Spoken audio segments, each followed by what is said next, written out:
আসসালামু আলাইকুম রহমতুল্লাহ। আজ পবিত্র জুমার দিন, দুরুদ পাঠের দিন। জুমার দিনে আপনারা বেশি বেশি করে দুরুদ পাঠ করবেন। প্রিয় দর্শক, নবীজি সাল্লাল্লাহু আলাইহি ওয়াসাল্লামের উপর দুরুদ পাঠ করেন স্বয়ং আল্লাহ তাআলা, এবং আল্লাহ তাআলা নিজেও দুরুদ পাঠ করেন না, ফেরেশতাদেরকে নিয়েও নবীজির উপর দুরুদ পাঠ করেন। তাই আল্লাহ রব্বুল আলামিন যদি ফেরেশতাদেরকে নিয়ে নবীর উপর দুরুদ পাঠ করতে পারে, তাহলে আমি এবং আপনিও ইনশাআল্লাহ বেশি বেশি করে জুমার দিনে নবীজির উপর দুরুদ পাঠ করব। প্রিয় দর্শক, আজকের এই ভিডিওতে আমি আলোচনা করব দুইটি বিষয় সম্পর্কে। প্রথমত আলোচনা করব হাসরের মাঠের ভয়াবহ জিন্দেগি সম্পর্কে, যে হাসরের মাঠে একমাত্র নবীজির সুপারিশ ছাড়া কেউ জান্নাতে যেতে পারবে না। সুবহানাল্লাহ। প্রিয় দর্শক, নবীজির সুপারিশ পেতে হলে অবশ্যই নবীর উপর দুরুদ পাঠ করতে হবে। দ্বিতীয়ত যে আলোচনাটি করব, সেই আলোচনাটি হলো কোন সেই 6টি দুরুদ, যেই 6টি দুরুদ আজকে এই ভিডিওতে আমি বলতে যাচ্ছি। প্রিয় দর্শক, চলুন মূল আলোচনায় প্রবেশ করা যাক। আল্লাহ রব্বুল আলামিনের নির্দেশে যখন হযরতে ইসরাফিল আলাইহিসসালাম সিংহায় ফু দিবেন, তখন আল্লাহ রব্বুল আলামিন এই পৃথিবীর সমস্ত কিছু ধ্বংস করে দিবেন এবং কিয়ামত সৃষ্টি করবেন। তারপরে আল্লাহ রব্বুল আলামিনের আদেশে ওই ইসরাফিল আলাইহিসসালাম যখন দ্বিতীয়বার সিংহায় ফু দিবে, তখন সমস্ত মানুষ আবার মৃত থেকে জীবিত হবে। হযরতে আদম আলাইহিসসালাম হতে শেষ পর্যন্ত যত মানুষ জন্মগ্রহণ করেছে এবং মৃত্যুবরণ করেছে, সমস্ত মানুষ উঠে দৌড়াতে লাগবে হাসরের ময়দানের দিকে। প্রিয় দর্শক, হাসরের ময়দানটি হবে সিরিয়া উপকূলে। সেই সিরিয়ার দিকে সমস্ত মানুষ দৌড়াতে লাগবে, যে মানুষ 100 বছর আগে মৃত্যুবরণ করেছে এবং তার হাড় গুড় কিছুই আর অবশিষ্ট নেই, সেই মানুষটিও আবার পুনরায় উদিত হবে এবং হাসরের মাঠের দিকে দৌড়াতে থাকবে। প্রিয় দর্শক, পৃথিবীর সমস্ত মানুষ যারা মৃত্যুবরণ করেছে সবাই জামায়াত হবে হাসরের ময়দানে। সেখানে জামায়াত হওয়ার পরে দীর্ঘদিন পর্যন্ত, তারা দীর্ঘ সময় পর্যন্ত অপেক্ষা করতে থাকবে আল্লাহ রব্বুল আলামিনের জন্য। কেননা আল্লাহ রব্বুল আলামিন তখনও কারো বিচার কার্য শুরু করবেন না। এই দিকে দেখা গেছে সবাই এই অতিষ্ঠ জীবন নিয়ে খুবই টেনশনে আছে, কেননা তখন সূর্য থাকবে মাথার অনেক কাছে। এই সূর্যের তাপে মানুষের সমস্ত শরীর ঝলসে যাবে এবং মানুষের মগজগুলো টকবক টকবক করে ফুটতে থাকবে। প্রিয় দর্শক, তখন মানুষ এই গরমে, এই আবহাওয়ায় উত্তপ্ত হয়ে মানুষ ছুটাছুটি করতে থাকবে। হযরতে আয়েশা রাদিয়াল্লাহু তাআলা আনহুকে নবীজি সাল্লাল্লাহু আলাইহি সাল্লাম বললেন, ওই হাসরের ময়দানে কেউ কাউকে চিনবে না, পিতা ছেলেকে চিনবে না, ছেলে বাবাকে চিনবে না এবং স্বামী স্ত্রীকে চিনবে না। ওই সময় কেউ কাউকে চিনবে না, সবাই নিজ নিজ টেনশনে থাকবে এবং কি ওই সময় সমস্ত মানুষ উলঙ্গ অবস্থায় সেই হাসরের ময়দানে বিচরণ করবে। তখন আয়েশা রাদিয়াল্লাহু তাআলা আনহু ডাক দিয়ে বললেন, ইয়া রাসূলুল্লাহ সাল্লাল্লাহু আলাইহি ওয়াসাল্লাম, আমরা কি ওই অবস্থায় কেউ কারো দিকে তাকাবো না এবং উলঙ্গ অবস্থা দেখে লজ্জাবোধ করব না? তখন নবীজি সাল্লাল্লাহু আলাইহি সাল্লাম বললেন, হাসরের মাঠের অবস্থা এতটাই ভয়াবহ হবে যে কেউ কারো দিকে তাকানোর কোনো সাহসই পাবে না, কারো দিকে কেউ তাকানোর কোনো সুযোগই পাবে না। সবাই নিজ নিজ কর্মফল নিয়ে ইয়ানাফসি ইয়ানাফসি করতে থাকবে। সেই মুহূর্তে সমস্ত মানুষ যখন দেখবে আল্লাহ রব্বুল আলামিন বিচার দিবস শুরু করছেন না, তখন সমস্ত মানুষ হযরতে আদম আলাইহিসসালামকে খুঁজতে লাগবে। কেননা আদম আলাইহিসসালাম হচ্ছে প্রথম মানুষ, তাই আদম আলাইহিসসালামকে তারা খুঁজতে লাগবে। আদম আলাইহিসসালামকে পাওয়ার পরে আদম নবীকে যে বলবে, ইয়া আদম সফিউল্লাহ, আপনি তো আল্লাহ রব্বুল আলামিনের সৃষ্টিকৃত প্রথম মানুষ এবং আল্লাহ রব্বুল আলামিন ফেরেশতাদের সেজদার মাধ্যমে আপনাকে মর্যাদা দিয়েছে, সম্মান করিয়েছে। তাই আপনি আমাদের এই অবস্থা কি দেখতে পারছেন না? আপনি একটু আল্লাহ তাআলাকে বলেন, আল্লাহ তাআলা যেন দ্রুত আমাদের বিচার কার্য শুরু করে। তখন আদম আলাইহিসসালাম ডাক দিয়ে বলবে, হে উম্মতেরা, আমি তোমাদের এই কাজের যোগ্য না, তোমরা কেন ইব্রাহিমের কাছে যাচ্ছ না? তখন আদম আলাইহিসসালাম বলবেন, আল্লাহ রব্বুল আলামিন আমাকে সৃষ্টি করার পরে ওই চিরশান্তির জায়গা জান্নাতে জায়গা দিয়েছেন এবং সেখানে বসবাস করার জন্য সুযোগ দিয়েছেন, এবং আল্লাহ তাআলা আমাকে নির্দেশ দিয়েছিলেন আমি যেন একটি নিষিদ্ধ গাছ রয়েছে সেই গাছের ধারে কাছেও না যাই এবং সেই গাছ থেকে যেন ফল পেড়ে না খাই, কিন্তু শয়তানের ধোঁকায় পড়ে আমি ওই গাছের ফল খেয়ে ফেলি। আমি আমার কাজের জন্য আজকে চিন্তিত আছি। আছি, তাই তোমরা অন্য কারে কাছে যাও, তোমরা ইব্রাহিমের কাছে যাও। সব মানুষ তখন ইব্রাহিম আলাইসাল্লামকে খুঁজতে লাগবে। সমস্ত মানুষ ইব্রাহিম আলাইসাল্লামকে খুঁজে বের করার পরে হযরত ইব্রাহিম আলাইসাল্লামকে ডেকে ডেকে বলবে, হে ইব্রাহিম খলিলুল্লাহ, আপনি তো আল্লাহর বন্ধু। আল্লাহ কোরআনে আপনাকে বন্ধু হিসেবে পরিচয় দিয়েছে। আপনি আল্লাহ তাআলার কাছে আমাদের এই অবস্থার কথা বলুন। আপনি কি আমাদের এই অবস্থা দেখতে পাচ্ছেন না? আপনি একটু বলুন আল্লাহ তাআলা যেন আমাদের বিচার কার্য দ্রুত শুরু করে। তখন ইব্রাহিম আলাইসাল্লাম বলবে, এই কাজের যোগ্য আমি না।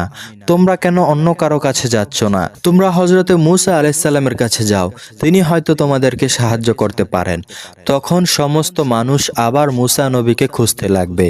মূসা নবীকে খুঁজে বের করার পরে ওই মূসা নবীকে ডেকে ডেকে বলবে, ইয়া মূসা কালিমুল্লাহ, আপনি তো আল্লাহর সাথে সরাসরি যোগাযোগ করতেন এবং সরাসরি কথা বলতেন। আপনি আল্লাহর সাথে যেহেতু কথা বলতেন, আজকেও অবশ্যই আপনি আল্লাহর সাথে কথা বলতে পারবেন। তাই আপনি কি আমাদের এই দুর্দশা দেখতে পাচ্ছেন না? আপনি একটু আল্লাহ তাআলার সাথে কথা বলুন এবং আল্লাহকে বলুন আমাদের এই দুর্দশা থেকে মুক্তি দান করতে এবং বিচার কার্য দ্রুত শুরু করতে। তখন মূসা আলাইসাল্লাম বলবেন, আমি এই কাজের যোগ্য না। তোমরা কেন অন্য কারো কাছে যাচ্ছ না? কেননা আমি আমার এই একটি কাজ নিয়ে খুবই ভীত অবস্থায় রয়েছি। আমি আমার জমানায় এক লোককে ভুলবশত ঘুষি দিয়ে হত্যা করে ফেলেছি, যেই নির্দেশ আমার প্রতি ছিল না। তাই আমি নিজেই নিজের প্রতি ইয়ানাফসি করছি। তোমরা অন্য নবীর কাছে যাও। তোমরা কেন হযরত ঈসা আলাইহিসসালামের কাছে যাচ্ছ না? কেননা তিনি আল্লাহ রব্বুল আলামিনের প্রেরিত একজন রাসূল। আল্লাহ তাআলা তার হুকুমে কুদরতের মাধ্যমে তাকে পিতা ছাড়া সৃষ্টি করার মাধ্যমে তাকে অনেক মর্যাদা দিয়েছে। তোমরা তার কাছে যাও। তখন সমস্ত মানুষ আবার ঈসা আলাইহিসসালামকে খুঁজতে লাগবে। হযরত ঈসা আলাইহিসসালামকে খুঁজে বের করার পরে সমস্ত উম্মতগণ হযরত ঈসা আলাইহিসসালামকে যে বলবে, হে ঈসা রুহুল্লাহ, আপনি তো আল্লাহর প্রেরিত রূহ, আপনি আল্লাহর অনেক প্রিয় বান্দা। আপনি তাই আমাদের এই দুর্দশার কথা আল্লাহকে বলুন এবং আল্লাহকে বলুন যেন তিনি দ্রুত বিচার কার্য শুরু করে। তখন ঈসা নবীও বলবেন, আমি এই কাজের যোগ্য না। তোমরা কেন হযরত মুহাম্মদ রাসূলুল্লাহ সাল্লাল্লাহু আলাইহি সাল্লামের কাছে যাচ্ছ না? তখন সমস্ত মানুষ আমাদের নবী হযরত মুহাম্মদুর রাসূলুল্লাহ সাল্লাল্লাহু আলাইহি সাল্লামকে খুঁজতে লাগবে। খোঁজার পরে দেখবেন নবীজি সাল্লাল্লাহু আলাইহি সাল্লামকে। সমস্ত মানুষ নবীজি সাল্লাল্লাহু আলাইহি সাল্লামকে যে বলবে, ইয়া রাসূলুল্লাহ সাল্লাল্লাহু আলাইহি ওয়াসাল্লাম, আমাদের এই দুর্দশার কথা কি আপনি আল্লাহর কাছে বলতে পারবেন? আপনি আল্লাহর কাছে বলুন আল্লাহ যেন আমাদের বিচার কার্য দ্রুত শুরু করে। তখন নবীজি সাল্লাল্লাহু আলাইহি সাল্লাম বলবেন, এই কাজ আমার জন্য, এই কাজের যোগ্য আমি। তখন নবীজি সাল্লাল্লাহু আলাইহি সাল্লাম আল্লাহর কাছে কথা বলার জন্য অনুমতি চাইবেন। আল্লাহ রব্বুল আলামিন নবীকে কথা বলার জন্য অনুমতি দিবেন। নবীজি সাল্লাল্লাহু আলাইহি সাল্লামকে আল্লাহ রব্বুল আলামিন কিছু বিশেষ শব্দ শিখিয়ে দেবেন। সেই শব্দগুলো দ্বারা নবীজি সাল্লাল্লাহু আলাইহি ওয়াসাল্লাম আল্লাহর কাছে দোয়া করতে থাকবেন। সেজদায় পরে আল্লাহর কাছে সেই বিশেষ অর্থ দ্বারা দোয়া করতে থাকবেন। তখন আল্লাহ রব্বুল আলামিন নবীজি সাল্লাল্লাহু আলাইহি সাল্লামকে ডাক দিয়ে বলবেন, হে আমার বন্ধু, তুমি মাথা উঠাও, তুমি সেজদা থেকে তোমার মাথা উঠাও, তুমি কি চাইবে আমার কাছে চাও, আমি তোমাকে সব দান করব। তখন নবীজি সাল্লাল্লাহু আলাইহি সাল্লাম বলবেন, ইয়া উম্মতি ইয়া উম্মতি ইয়া উম্মতি, হে আল্লাহ, আমার উম্মত আমার উম্মত আমার উম্মত। তখন আল্লাহ রব্বুল আলামিন বলবেন, আপনি যান, আপনার উম্মতদেরকে বেছে বেছে জান্নাতে নিয়ে যান। তখন নবীজি সাল্লাল্লাহু আলাইহি সাল্লাম সমস্ত মানুষকে জান্নাতে নিয়ে যেতে থাকবেন, যাদের মাঝখানে ঈমান রয়েছে এবং যারা দুনিয়াতে থাকতে নবীজির উপর বেশি বেশি করে দুরূদ পাঠ করেছে। সমস্ত মানুষদেরকে নিতে নিতে শেষ পর্যায়ে এসে মানুষ আর থাকবে না যাদের ভিতরে ঈমান আছে। তখন ফেরেশতারা হঠাৎ দরজা বন্ধ করে দিবেন এবং আটকিয়ে দিবেন। তখন নবীজি সাল্লাল্লাহু আলাইহি সাল্লাম আবার আল্লাহ তাআলার কাছে সেজদা দিয়ে কাঁদতে থাকবেন এবং সেই বিশেষ শব্দগুলোর মাধ্যমে দোয়া করতে থাকবেন। তখন আল্লাহ রব্বুল আলামিন আবার বলবেন, হে বন্ধু, আপনি মাথা সেজদা থেকে উঠান, আপনি কি চাইবেন আমার কাছে চান, আমি সব কিছু দান করব। তখন নবীজি সাল্লাল্লাহু আলাইহি ওয়াসাল্লাম আবার 3বার বলবে, ইয়া উম্মতি ইয়া উম্মতি ইয়া উম্মতি, হে আল্লাহ আমার উম্মত আমার উম্মত আমার উম্মত।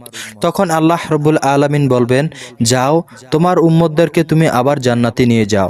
যাদের ভিতরে সরিষা পরিমাণ ঈমান আছে, যারা সরিষার মতো ক্ষুদ্র পরিমাণ ঈমান নিয়ে মৃত্যুবরণ করেছে, তাদেরকেও তুমি নিয়ে যাও। তখন নবীজি সাল্লাল্লাহু আলাইহি সাল্লাম আবার যাবেন এবং সমস্ত মানুষদেরকে ডেকে ডেকে বলবেন, যাও যাও জান্নাতে যাও। যাদের মাঝখানে ক্ষুদ্রতম ঈমান রয়েছে তারাও জান্নাতে চলে যাবে। এক সময় ফেরেশতারা আবার বন্ধ করে দিবে, ফেরেশতারা পথ আটকে দিবে এবং বলবে, এখন আর কোনো ঈমানদার লোক নেই। তখন আল্লাহর রাসূল সাল্লাল্লাহু আলাইহি সাল্লাম আবার সিজদায় পড়ে যাবেন। তৃতীয়বারের মতো সিজদায় পড়ে গিয়ে আবার সেই শব্দগুলো দ্বারা আল্লাহর কাছে দোয়া করতে থাকবেন। তখন আল্লাহ রাব্বুল আলামিন তৃতীয়বারের মতো তার বন্ধুকে ডাক দিয়ে বলবেন, আপনি সিজদা থেকে মাথা উঠান, আপনি কি চাবেন চান, আমি আজকে আপনাকে সব দেব। তখন নবীজি সাল্লাল্লাহু আলাইহি সাল্লাম আবার তার উম্মতদের কথা বলবে, ইয়া উম্মতি ইয়া উম্মতি। প্রিয় দর্শক, একবার ভেবে দেখুন, আমি আপনি যদি সেই জায়গায় থাকতাম, আমি আপনি হলে কত কিনাই চাইতাম, কিন্তু আমাদের নবী কত মায়ার নবী। আমাদের নবী অন্য কিছু না চেয়ে শুধু তার গুনাহগার উম্মতদেরকে জান্নাতে নেওয়ার জন্য একবার নয়, দুইবার নয়, 3বারে আল্লাহ তাআলার আদেশে নবীজি সাল্লাল্লাহু আলাইহি সাল্লাম সমস্ত মানুষকে জান্নাতে নিয়ে যাওয়ার জন্য আল্লাহ তাআলার কাছে প্রার্থনা করতে থাকবেন।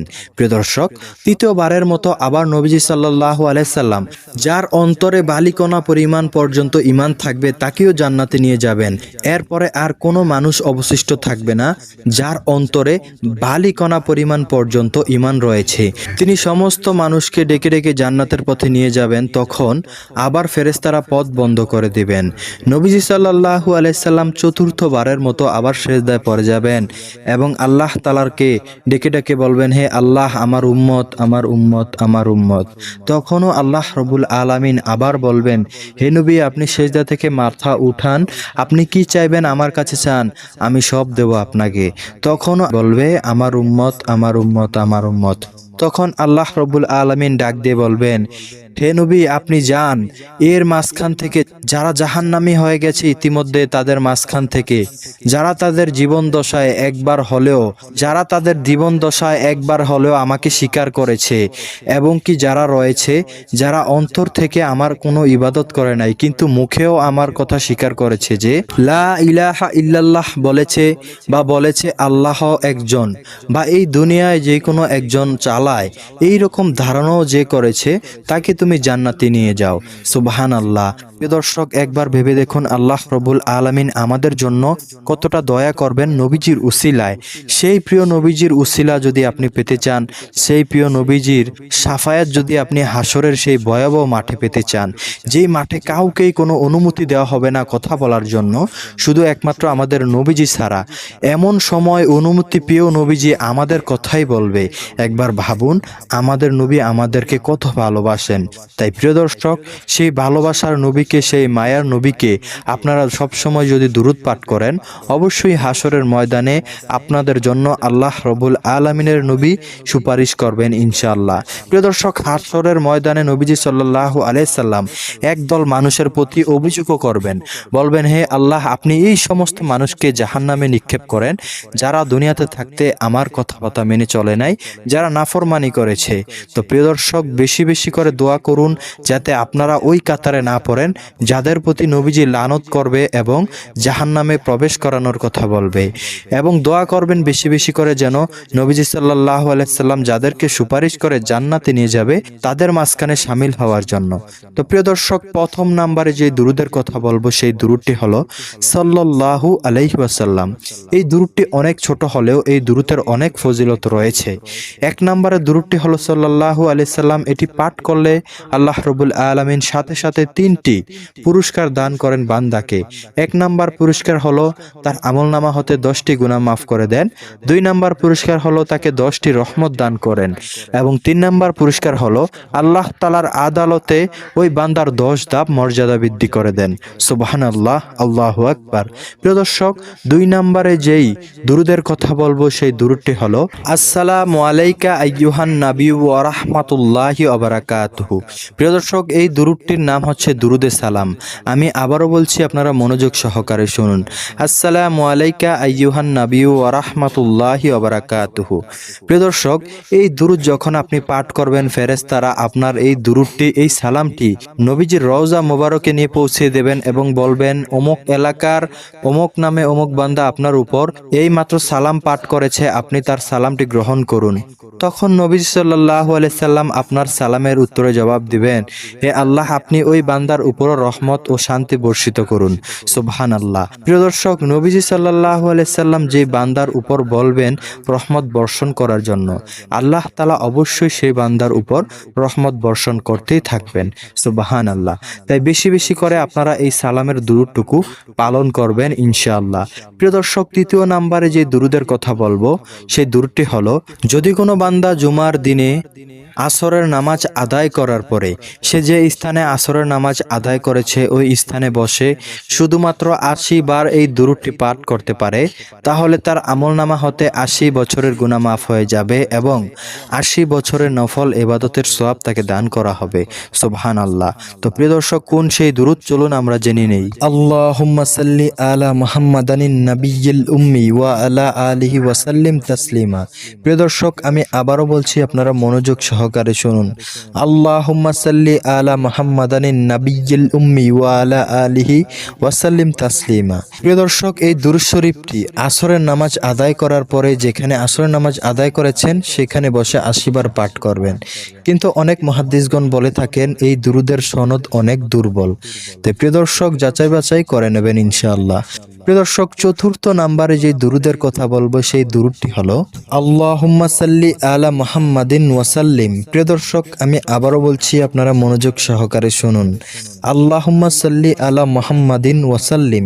এই দুরুদটির অর্থ হলো, হে আল্লাহ, মুহাম্মদ সাল্লাল্লাহু আলাইহি সাল্লামের উপর শান্তি ও রহমত বর্ষণ করুন। এই দুরূদ শরীফে রয়েছে তিরমিজি শরীফ, হাদিস নং ৩১৪। প্রিয় দর্শক, এই দুরুদটি সহিহ দুরুদ। আপনারা এই ছোট্ট দুরুদটি জুমার দিনে বেশি বেশি করে পাঠ করবেন ইনশাআল্লাহ। প্রিয় দর্শক, পঞ্চম নম্বরে যে দুরুদ রয়েছে সেই দুরুদটি আপনাদেরকে বলে শোনাচ্ছি। নবীজি সাল্লাল্লাহু আলাইহি সাল্লাম বলেন, আমার প্রতি তোমরা বেশি বেশি করে দুরুদ পাঠ করার মাধ্যমে ওই হাসরের ময়দানে শাফায়াত করার জন্য, সুপারিশ করার জন্য সাহায্য করিও। প্রিয় দর্শক, এই হাদিস থেকে বোঝা যায় নবীজি সাল্লাল্লাহু আলাইহি সাল্লামের উপর যেই বান্দা সব সময় দুরুদ পাঠ করবে, নবীজি তার প্রতি, তার জন্য আল্লাহর কাছে শাফায়াত করবেন ইনশাআল্লাহ। প্রিয় দর্শক, যদি কোনো বান্দা নবীর উপর দুরুদ পাঠ করে, হাসরের ময়দানে নবীজির কাছেই থাকবে, একেবারে হাতের কাছেই থাকবে সেই বান্দা। সুবহানাল্লাহ। তো প্রিয় দর্শক, পঞ্চম নম্বরের দুরুদটি হলো, আল্লাহুম্মা সাল্লি আলা মুহাম্মাদিন আবদিকা ওয়া রাসূলিকা ওয়া সাল্লি আলাল মুমিনিনা ওয়াল মুসলিমিনা।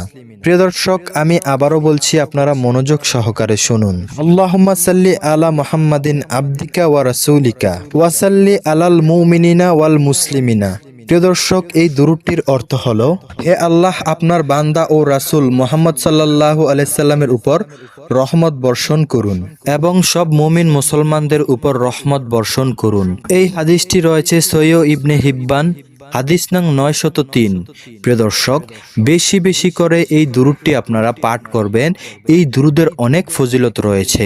সর্বশেষ এবং ষষ্ঠ নাম্বারে যে দুরূদের কথা বলবো, এই দুরূদকে পৃথিবীর সমস্ত মানুষ গ্রহণযোগ্য হিসেবে নিয়েছে, কেননা এই দুরূদ আমরা নামাজে পড়ে থাকি। হ্যাঁ প্রিয় দর্শক, আমি দুরূদে ইব্রাহিমের কথা বলছি। যে দুরূদে ইব্রাহিম আমরা প্রত্যেক মানুষ সালাতের মাঝখানে বৈঠকে বসে আদায় করি।